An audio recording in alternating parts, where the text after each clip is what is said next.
Makanan bergizi gratis. Makan bergizi gratis atau MBG. MBG, porsi MBG. Program MBG.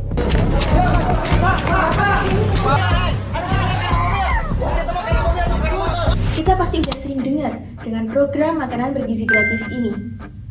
Ya, program yang dibuat dan dijalankan pemerintah dengan tujuan yang mulia, agar anak-anak di sekolah bisa mendapat makanan yang sehat dan bergizi, dan supaya mereka bisa tumbuh kuat dan pintar. Program MBG ini berjalan hampir 1 tahun per awal Januari. Tapi sayangnya belakangan ini program MBG malah menjadi sorotan negatif bagi masyarakat, yaitu maraknya kasus keracunan massal yang parah banget. Wah, kenapa bisa sampai kayak gitu ya? Yuk kita cari tahu informasinya. Program makanan bergizi gratis atau yang biasa kita sebut dengan MBG adalah salah satu langkah strategis dalam mewujudkan visi Presiden Republik Indonesia, Bapak Prabowo Subianto untuk Indonesia Emas 2045. Program MBG ini diluncurkan untuk mendukung salah satu dari 8 misi Astacita, yaitu memperkuat pembangunan sumber daya manusia. Dalam pelaksanaannya, program MBG ini bertujuan untuk mengatasi masalah kekurangan gizi dan stunting di Indonesia, sekaligus mendukung tumbuh kembang anak-anak, kesehatan ibu hamil dan ibu menyusui, serta meningkatkan kualitas pendidikan di Indonesia. 4 headline yang menjadi sorotan masyarakat. Yang pertama yaitu kasus keracunan. Menurut data terbaru, sampai Oktober 2025, sudah lebih dari 16.000 orang mengalami keracunan akibat MBG ini. Bayangin, banyak banget kan? Bahkan, sempat ada sekolah yang minta orang tuanya untuk menandatangani surat pernyataan dan gak boleh nuntut kalau misal anaknya keracunan. Bahkan, sampai gak dibolehin untuk dipublish di media sosial. Dan katanya, dari 10.000 dapur yang terdaftar, yang tersertifikasi higienis dan layak gak sampai 200, atau gak sampai 2%-nya. Sisanya beroperasional dengan surat komitmen sementara. Jadi wajar dong kalau masih banyak kasus keracunan yang terjadi akibat belum lolos sanitasi, air, cek suhu, dan gizi. Dan kasus-kasus ini banyak terjadi di Pulau Jawa. Korbannya nggak hanya anak-anak, tapi juga guru, orang tua, bahkan balita dan ibu hamil. Bahkan karena kasus ini ada yang sampai mengalami sesak napas dan kejang-kejang sehingga harus dirawat di rumah sakit. Dan karena banyaknya kasus keracunan yang terjadi, ada beberapa sekolah yang membuat dapur MBG-nya sendiri. Seharusnya pemerintah membuat keputusan yang bijak dalam mengatasi atau mengevaluasi program MBG ini. Seperti yang tertera pada sila keempat, kerakyatan yang dipimpin oleh hikmat kebijaksanaan. Dalam membuat keputusan yang bijak diperlukan seperti ahli gizi, dokter, dan masyarakat. Keterlibatan ini akan membantu kita untuk membuat keputusan yang lebih tepat dan mencegah kasus-kasus lainnya. 2. Sebut program MBG tak perlunya ahli gizi. Saya pernah menonton salah satu video tentang forum diskusi mengenai program MBG ini. Di situ disebutkan, kita tidak perlu ahli gizi, tidak perlu persagi. Yang diperlukan adalah satu tenaga yang mengawasi gizi. Tidak perlu ahli gizi. Selesai kalian. Sebenarnya itu posisi ahli gizi sangat dibutuhkan dalam program MBG ini. Namun dalam kenyataannya, posisi ahli gizi malah digantikan dengan orang lain yang tidak memiliki ahli dalam gizi.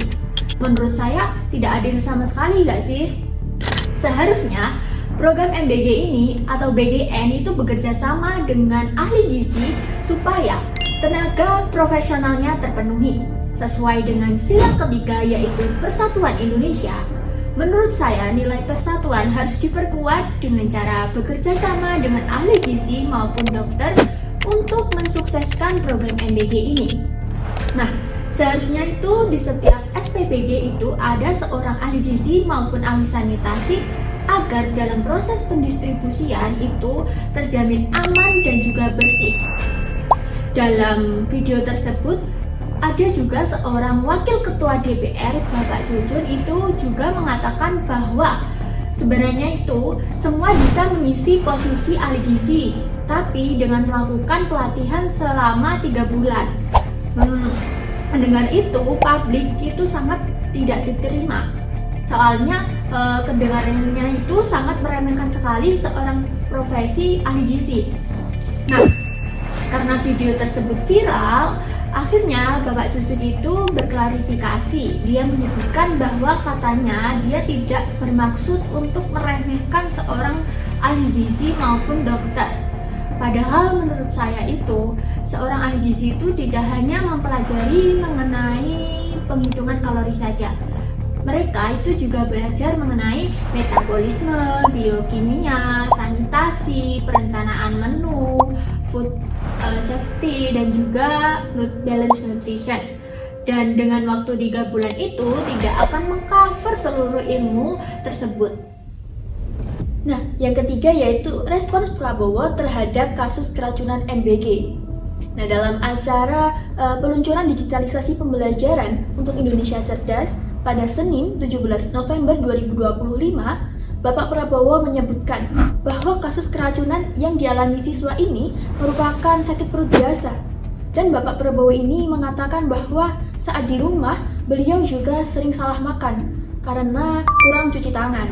Dari sekian juta ada yang mereka bilang keracunan, ya namanya sakit perut biasa sebetulnya. Ya, makan di warung sering, saya makan di rumah aja juga sering salah makan, ya. Kadang-kadang kurang cuci tangan. 4. Prabowo pamer program MBG ini sudah diterima oleh 40 juta orang.